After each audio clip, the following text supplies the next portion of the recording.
আরে দিদা, তুমি আমাকে স্কুল থেকে না এখন ডাবের জল খাচ্ছে কেন? ভাত খাবে না? আরে স্কুল থেকে এসছে না, এত রোদ, এত গরম লেগেছে না, হ্যাঁ। এখন আগে একটা ডাবের জল খেয়ে নি। ওই জন্য তো ফ্যান চালাইছো এখানে। এদিকে ফ্যান চালিয়ে দিয়েছে, ভীষণ গরম লেগেছে, আমি খাবার খাবো না, এখন ডাবের জল খাবো, ভীষণ রোদ।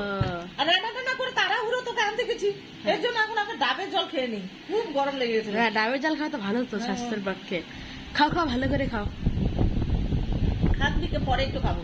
এই যে এখন আমি বাড়ি আসলাম, এখন রোদের তাপটা কমে গেল, ওটাই এখন তো। একটু মেঘলা মেঘলা। তোকে আনতে গেছি, কি রোদ, আর স্কুলকে এখানে দুটা টোটো পাল্টাতে হয়, একটা টোটো দুটো টোটো পাল্টাতে হয়।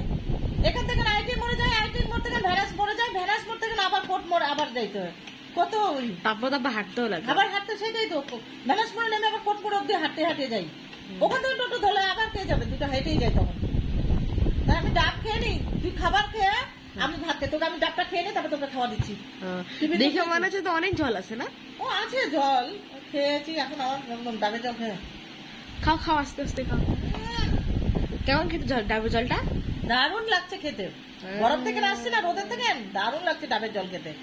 ডাবটাও তো বিশাল বড়। শরীরের পক্ষে যা ভালো না, ভাতের দরকার নেই, ডাবের জল খেয়ে নিলাম ব্যাস।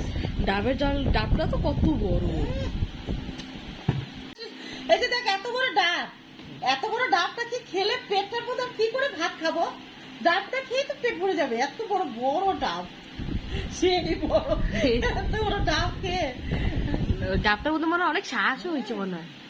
পরে কাটতে লাগবে তাহলে। সেই খেলাম বাবা, একবার এত বড় ডাব খেতেও পাচ্ছি না। হ্যাঁ